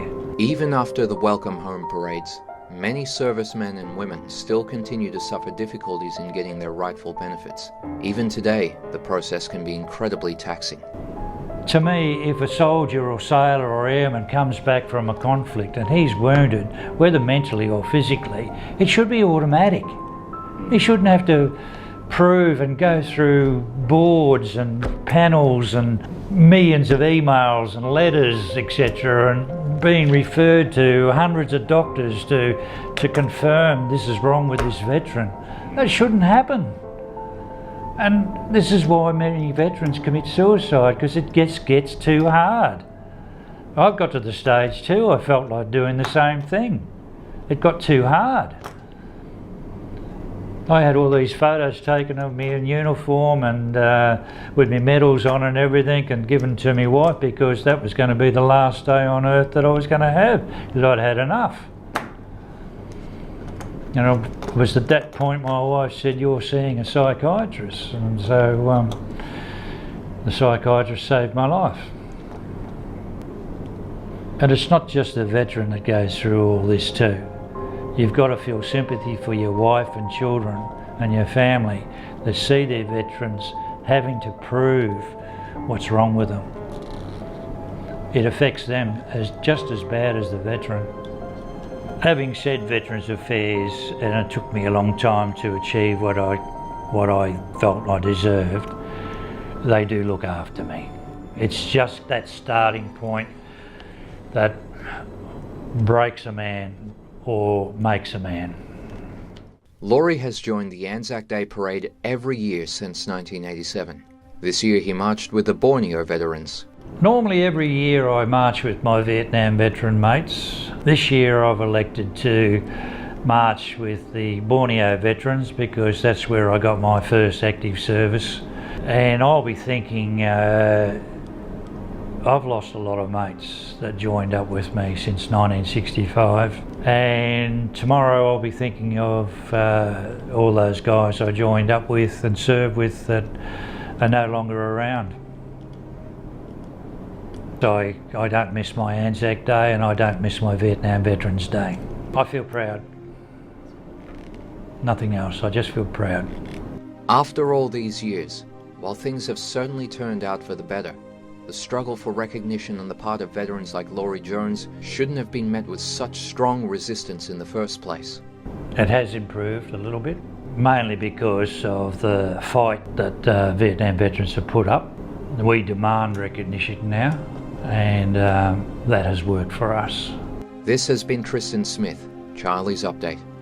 I hope you had a wonderful Anzac Day and wish you an even better Vietnam Veterans Day. Wow, that was really powerful. That was a powerful package. Yeah, and I guess us, we're too young to have lived through all that happened after the Vietnam War, so we're hearing this after the fact, and just that all that happened, it was just so touching. Mm. It's a good perspective as well. It's important as well. It's a story that needs to be told. Mm.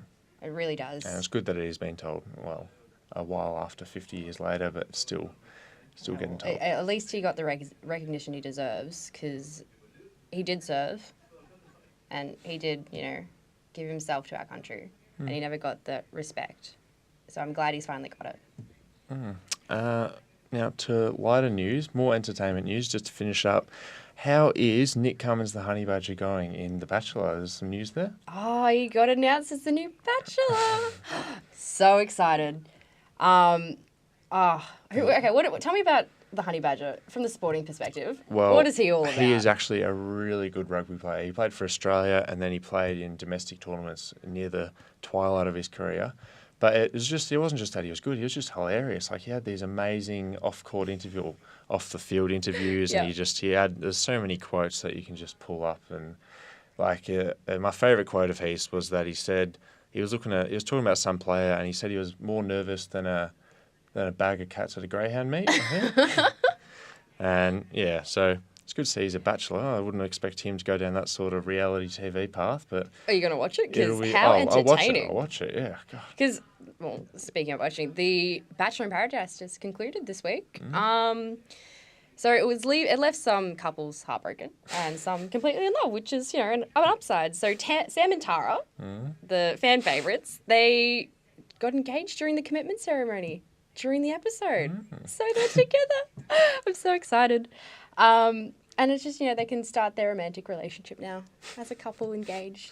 As opposed to the non-romantic relationship. A bit of a dig, or no? No. All right. But also Grant and Ali, everyone, they're a gorgeous couple. Gorgeous. And everyone thought they were going to stick it out, but they didn't. Which is sad. He lives in America. She lives in Australia. There's a bit of a difference in time. So, long distance doesn't always work. And this just proves that it doesn't. But, on the silver lining kind of train we've got going, Ali, she is now the new Bachelorette. Just kept it rolling. She's kept it rolling, so she's going to go again. So now we've got Nick Cummins and Ali as the Bachelor and the Bachelorette for this year. I'm very excited. I'm excited as well. You're going to start watching it, then we can start reviewing it. Maybe. Come on, get on the train. Anyway, so this weekend we went to the big dance that was in Fed Square. And it's a very important kind of event because it uses non-Indigenous and Indigenous kind of dance moves, and it brings people from all over the country to perform the same dance at the same time. You know, so it was in Sydney, it was in Melbourne, it was in Hobart, it was everywhere. And everyone did the same dance at the same time just to bring everyone together. So let's have a look at this because it's a really important thing to, you know, have a look at. Okay. Last Sunday was International Dance Day, and to commemorate this occasion, Oz Dance Victoria in New South Wales hosted big dance right across the country. Hi, my name's Adam Wheeler. I'm the Vice President of Oz Dance Victoria, and today we are here at Federation Square for Big Dance 2018. So, Big Dance allows a whole group of people, doesn't matter your age, gender, your ability to dance, to come together and celebrate and appreciate dance. We've been really fortunate this year to have two fantastic choreographers, Francis Rings and Craig Barry, come together and create a dance piece that really celebrates Indigenous and non-Indigenous dance. It is the largest free dance celebration in the world where thousands of people come together to dance at some very iconic places. I know that Sydney's ready to go. We've got people in Perth, in Brisbane, and I'm pretty sure even in Canberra and Tassie. So this is going to be a huge nationwide event. Big Dance was founded in 2006 in the United Kingdom and led by the Mayor of London in partnership with People Dancing and a network of leading dance organisations. So really the planning's been happening for several years with all of the Oz dance organisations on board. We've had our major partnership through Vic Health and with NASDA that have really supported the choreographers and with the participation videos. A lot of stuff online. We've really wanted to make sure it could spread as far as possible. So not only with people like Chloe and other artists going in and teaching teachers and teaching workshops, but also being allowed, or having it online so people can learn offline and just arrive today.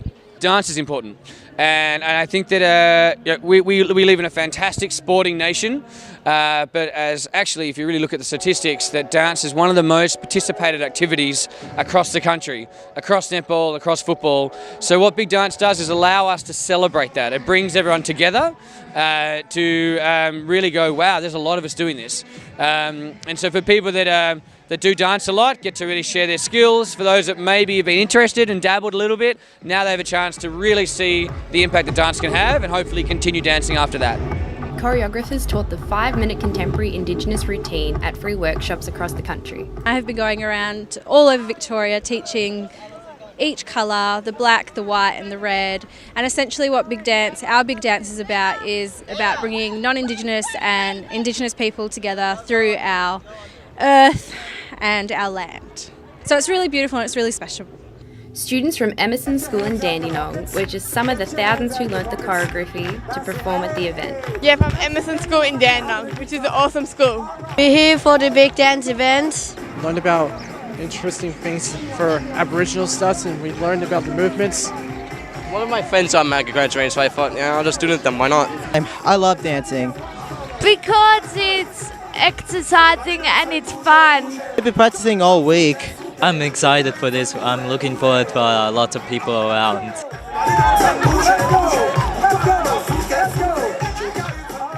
Event goers were treated to a live performance by Christina New at the Cathedral Square in Sydney.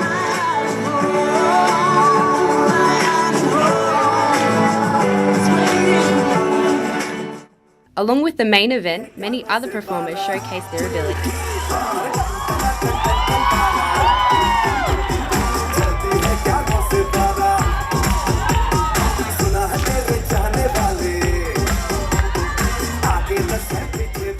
Street performers also treated audiences to incredible and daring acts that left people in awe. Under the other leg, that's the other leg there, sir. Thank you for walking through the show there, that was really great. Bring your daughter as well, just in case there's fire clubs, she can catch it for you. The triple spin, yes! Lauren Devine reporting for Charlie's Update. Welcome back, guys, and welcome to the Four-Man Weave. I'm Sean, this is Suhail, this is Bilal, and this is Ahmed. How are you guys going? Yeah, I'm good. Thanks for pronouncing my name correctly. Oh, I feel I've been pronouncing it wrong for the whole time I've known you. I only just found out today.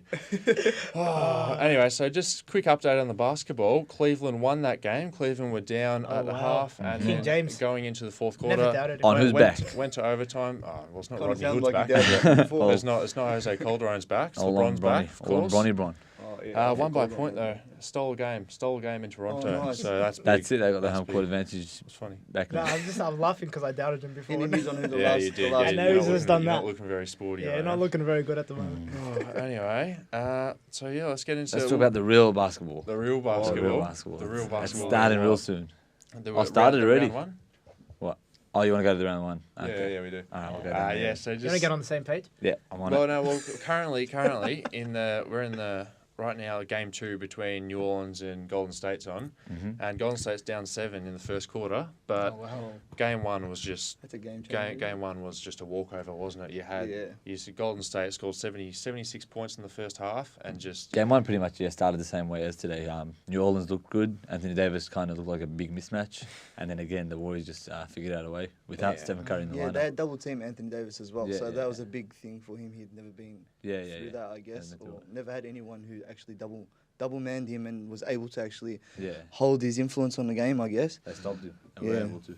So Alvin Gentry's got to figure out a way to. He's got get him I mean, game. he used to be the assistant coach for Golden State, so he should have Kind some of. inside info. Him and Steve Kerr. Well, we're talking a bit about how New Orleans didn't perform. Like Golden State just performed. Like we've got a clip here of Draymond Green. He had a triple double. I think it was 11, 16, and 11. Yeah. And there's a lob here to KD. These couple of clips just sum up the game. Everything went right for Golden State. Then later, the bench is going crazy there. And then later on, there was a clip where Klay Thompson hit his 3. I think he had 22 points in the second quarter. Crazy. It's definitely no 37-point third quarter, but, let's see. That's the thing. They don't play like it's not one star taking over for the Warriors. They got star power definitely, but it's not the Stephen Curry taking over, Kevin Durant taking 60-point games. We'll just have a quick look at the Klay Thompson Maybe because they have 3. all the stars in the league. You see Iguodala actually took over as well in that game. Yeah, he did all right.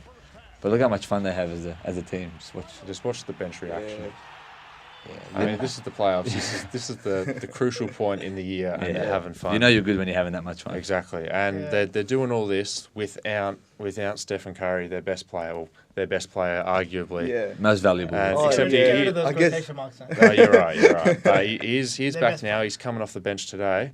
But I mean, they could have rested him some more. Like if I was a Golden State training team, I'd say, look, Steph, in 2 months we've got a championship parade. Can you just be ready for that? Be ready for that. Like, just ease off till then. We don't need you. You think they would though?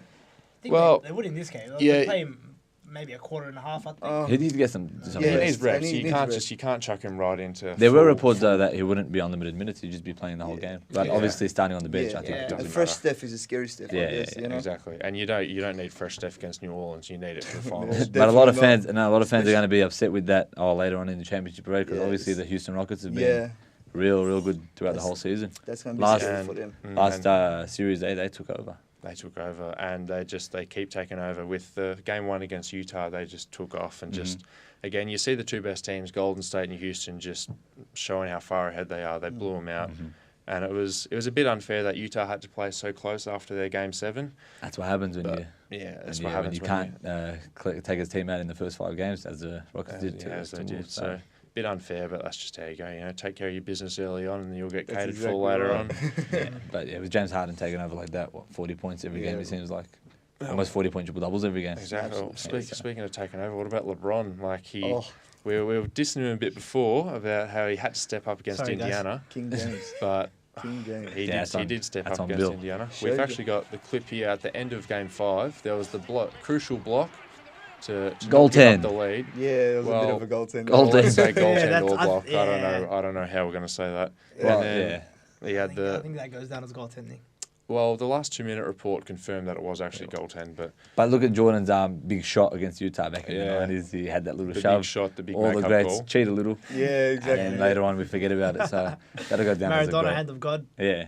The Pistons, the bad boy Pistons. All throwing dirty haymakers all around, Some dirty tactics. Well, we can talk about that later on in the fighting and boxing section. A bit of a plug for later on. Celtics Sixers series. Any thoughts on that, guys? Surprising first game. Yeah. I thought, with Ben Simmons and the Sixers being so hot in the first series, they come out and take over again. But the young Celtics, man. Scary Terry. Scary Terry. He rocked up in the Eric Bledsoe or the Drew Bledsoe jersey. Nice banter, man. I love it. I love it. And then Yeah, but I mean, I guess that's if you're Philly, you're just going to lose. If you shoot 18% from three, like you're never going to win games. That's why the 7 games is so important in the NBA. Yeah. You hope they come back in the next few, and you think they would come back. Embiid showed up. But He did. He's come dangerous. through 30+ points. He gets you points. You give him the ball and he'll just get you 2 points wherever you want it. Barring any injuries, I think the Sixers will be able to even it up. Hopefully. I mean, I don't know how like the Celtics won this game with all their injuries. Yeah, man. They're younger than just showing up. 2 best players out. But the big question is one of these teams, is Philly and Boston, are one of these teams going to be in the finals this year? Most likely not. Most likely not. You still defend LeBron? I think Boston have a sneaky chance.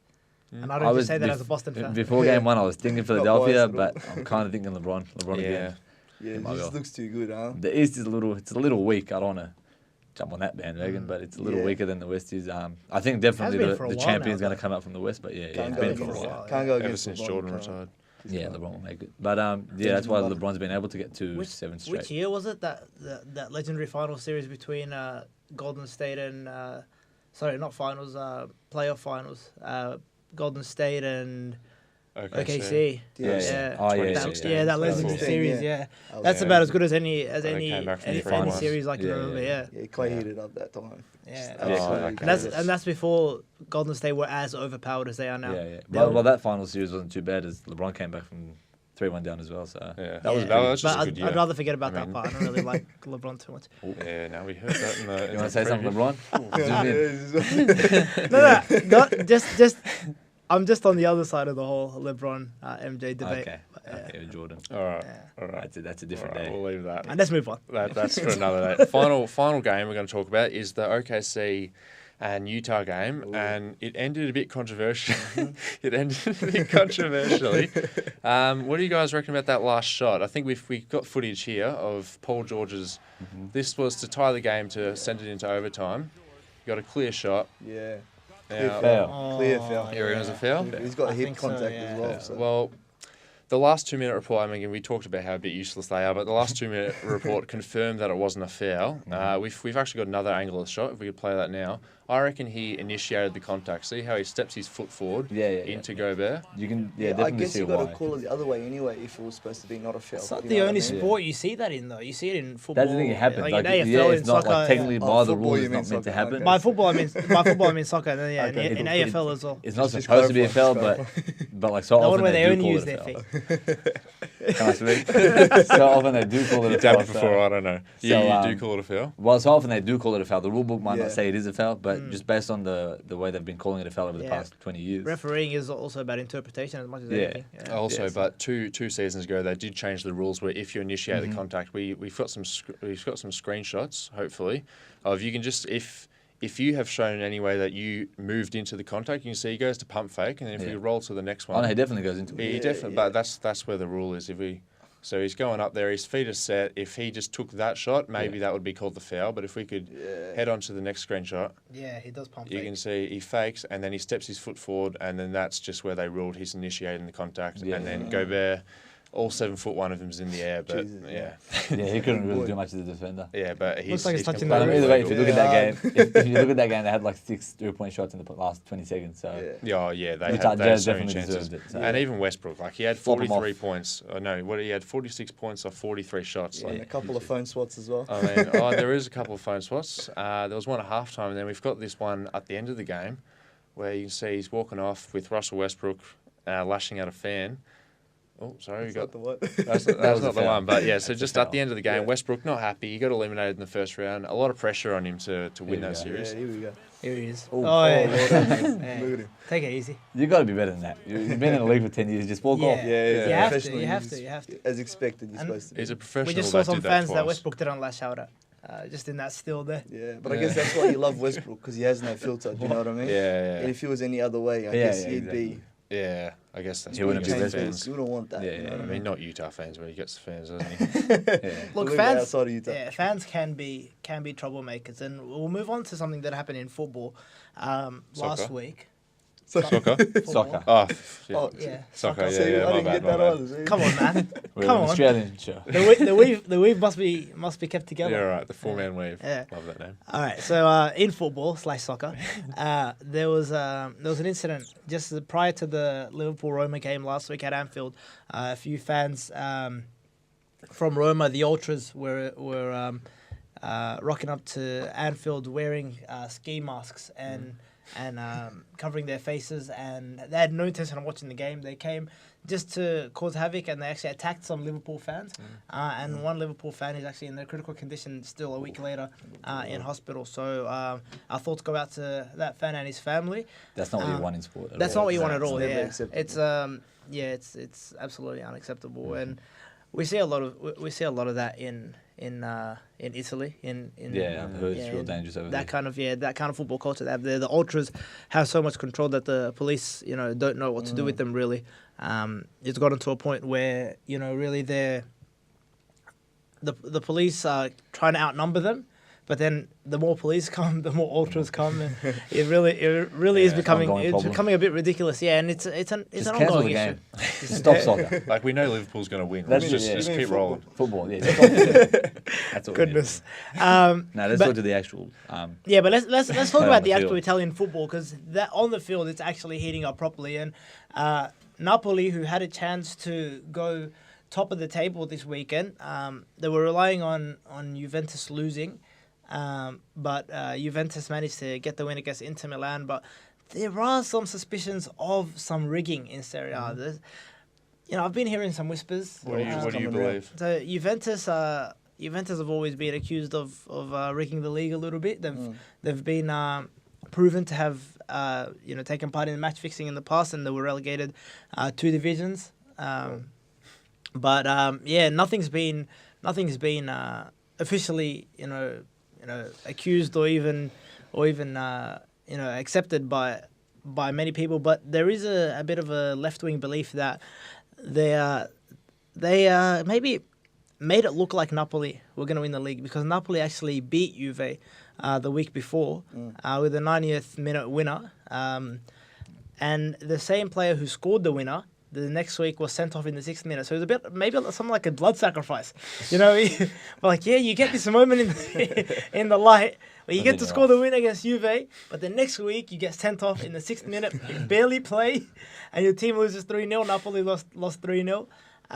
Their centre-back's been sent off, this player, and Juve end up beating Inter Milan 3-2. Another thing that's contributing to this belief is that Inter were down to 10 men, so they had a sending off in that game. And Juventus, there was an incident where one of their players went and collided with basically every part of his body high on one of the Inter Milan players. So basically something you'd see in AFL. And he was already on a yellow card, didn't receive a second yellow, stayed on the field. Referee basically made it look like he hadn't seen it, but he was right there, he looked at it. A free kick was given, no yellow card, no red card, stayed on the field. At that point, the score was level, and they went on to win 3-2. So, nice. There you go. And you just want to quickly go over the Champions League results? Yeah, Champions League. Today there was a massive... Yeah, Champions League. Bayern Munich this morning ended up going down to Real Madrid. Their goalkeeper, Ulreich, he had a bit of a howler. He let the ball go because he received a back pass from Tolisso, one of the Bayern Munich players, and instead of handling it because he couldn't pick it up, he let it go and ended up. And went through. Yeah, he just let it go. He tried to kick it, slipped, let it go, and maybe match fixing on Real Madrid's part. There's match fixing, and some fans getting put in the hospital. Yeah, I don't know what's happening with that. I don't know what's going on with football. Let's just move on. In soccer, yeah, it's been a big week in soccer. Let's talk a little bit of boxing with our man Sohail Abdul, and we want to talk about the potential Deontay Wilder and Anthony Joshua fight. If this fight goes down, is it the fight of the decade? Yeah, things are heating up. Real good. Well, Joshua and Wilder are currently in talks, but apparently we got Wilder throwing a $50 million offer to Joshua and telling his manager Eddie Hearn that if he doesn't accept in the next 24 hours, then obviously he's going to ruin the reputation of Joshua, his fighter. But obviously he's just just throwing a bit of, let's just say, shade. How much at, are they, how much are Joshua. they paying us here? 50 million? I might have to go into boxing. Get knocked out for That's where it's at, bro. That's where it's at. Boxing. Wait, are we in that 24 hours now? Are we waiting on it? Well, no, the 24 hours had gone, and apparently Josh was saying that he had already sent a contract to Wilder. So obviously we're getting a bit of air raids from both ends. But a lot of talk. Yeah, just a lot of talk. I guess that's what it's turned into now, that Mayweather has turned boxing into a big publicity stunt. And McGregor as well, throwing that dolly at the bus, getting his name even bigger than it was before. It's something like what's happening in football with Neymar, the Neymar transfer, blowing up what's seen as an acceptable amount of money to pay for a player. So over 200 million euros paid for Neymar. Jesus. And before that, the record was basically 100 million euros. So this guy's like made a ridiculous amount of money, and he set the bar this high. So anyone who wants to buy, a player of even a similar quality has to go above and beyond what they have. Every sport is pretty much just going up and up. Yeah, it's just going up and up. Even in AFL, like people went now going in $1 million a year contracts. Yeah, it's crazy. Yeah, it's a lot of everyone but us is getting. We're getting stiff here. In journalism, we're in the wrong industry. We're going down here. And how about futsal? What's happening with that? Is that going up in money? Futsal money's going up, but it's always easier to go up from what it was before, because the funding of futsal is not as high as it once was. But the juniors, the people coming through the ranks, are as good as they have ever been. Yeah, and that's what we did this week. We went to Futsal Oz Thomastown last Friday night when the juniors were rocking and rolling on the courts. So we spoke to a few people there. Let's have a look.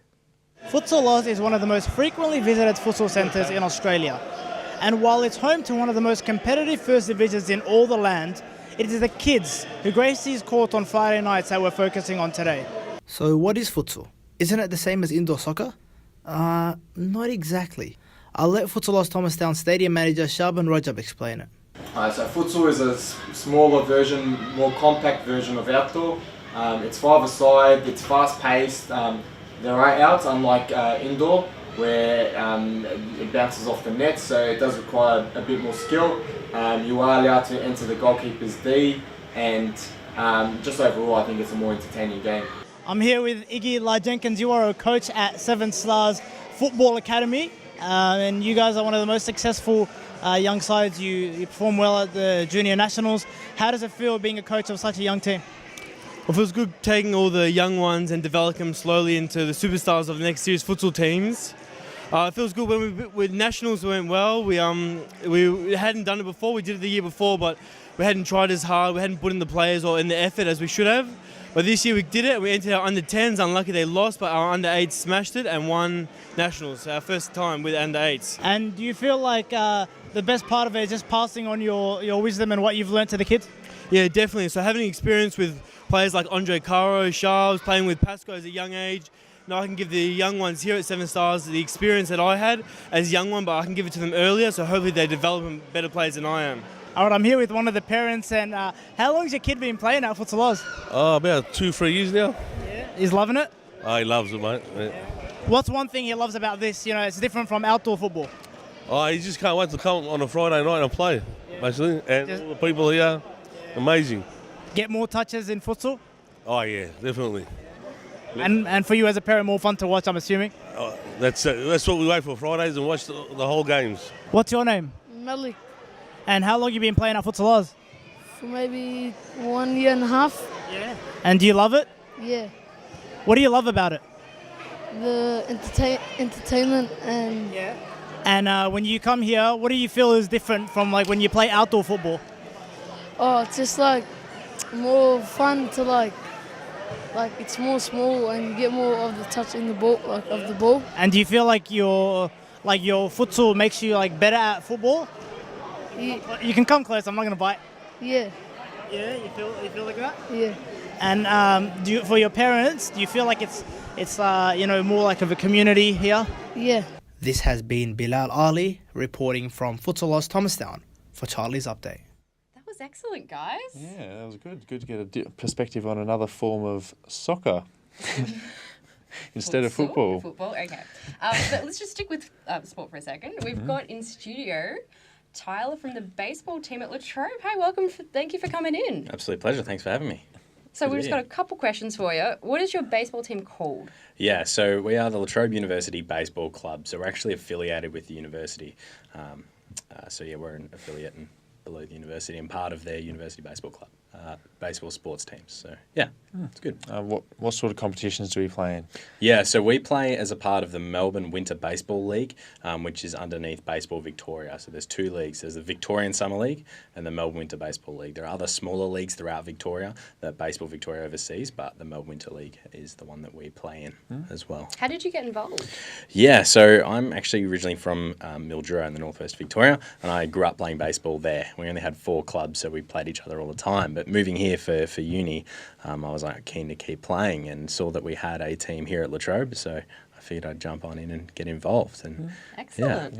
Yeah. We got to ask, are we any good? Do we win the tournaments that we play in? It's been a while since we've won a premiership, but we're working pretty hard towards it. We're getting closer. The last sort of 3 years or so, we're inching closer and closer and closer. So the next couple of years, this year, the next 2, maybe 3 years, we're looking pretty good, I reckon. What's the fundamental rules of baseball? Baseball has a lot of rules. There are Do's and don'ts. so many things. Mostly 3 strikes and you're out. Yep. 4 balls, you take the walk to first. If you get hit with a ball, you go to first. 3 outs means that it's a change of signs. So there's an inning. There's a top of an inning and a bottom of an inning. So on one side, one team fields and hits on the top of an inning, and then they swap for the bottom of the inning too. And that's pretty much it. There are a lot of other really niggly little rules. But other than that, they're pretty much the basics, I think. Yeah. What's your role on the team? Where do you play? Yeah, so now I'm actually the club president, which is very, very exciting. But on the team, I actually play third base and I catch as well. So the pitcher throws the ball to the catcher. But my most preferred spot is third base. So do you ever get to bat, or is it just in the field? Yeah, so when we swap those innings, at the top of the inning, we'd be in the field, for example, and the other team would be hitting, and then once there's 3 outs, then we swap. So then we would go and we would bat, and they would go out into the field. And you do that until either 9 innings is finished or 2 hours have elapsed. Yeah. So are you any good? Do you get many home runs? I don't normally hit. I did hit a few in the summer, though, so that was pretty cool. Never hit home runs before, so that was pretty awesome. But not in the winter league, not very often. It's a bit cold. Yeah, well, with the hitting the home runs, a lot of training will probably have to be involved. What kind of training do you do to... Yeah, so normally we train twice a week. So we train down at the lower playing fields, just here on campus, and we train on Tuesdays and Thursdays. Because I'm at uni myself, actually, Tuesdays and Thursdays I always get down early. But I've been playing since I was 7. So years and years and years of just doing the same things just again and again and again. It's all about practice, same as anything. The more that you do it, the better that you get. So basically just doing the same fundamentals, hitting off a tee, then hitting balls that are thrown, and then just working on all the mechanics and all the fundamentals that are involved in that as well. Yeah. Where can we go to find out more about your team? Yeah, so we have a number of different social media pages. Facebook and Instagram are our main ones. So you can go to either of those, probably go to our Facebook page. And we also have a Facebook group that you can ask to join to go and be a part of. And we post all our information there. We also have a website, which is just if you Google Latrobe University Baseball, you can find that there. And all the information that you need is on there too. So Excellent. So we just go there to get involved? Yeah, so you can either message the Facebook page itself, and then any one of us who are on the committee will respond to you and answer any questions that you might have. Or you can just rock up down the lower playing fields, probably park in car park 2A, and then walk around the construction. We're getting new club rooms, which is very, very exciting. But walk around that Tuesdays and Thursdays from about 6 o'clock onwards. You can just rock up and then just introduce yourself to somebody, and they'll point you to somebody who has all the information that you will need as well. Excellent. Yeah. When's the next game? Next game is Saturday. So our 1s and 2s are playing out at Knox, so that's a bit of a hike. But our 3s and 4s, I believe, are playing at home. So that'll be from about 12 o'clock onwards down at the baseball field. How many teams are in the league? There are heaps. So we're in the B grade division.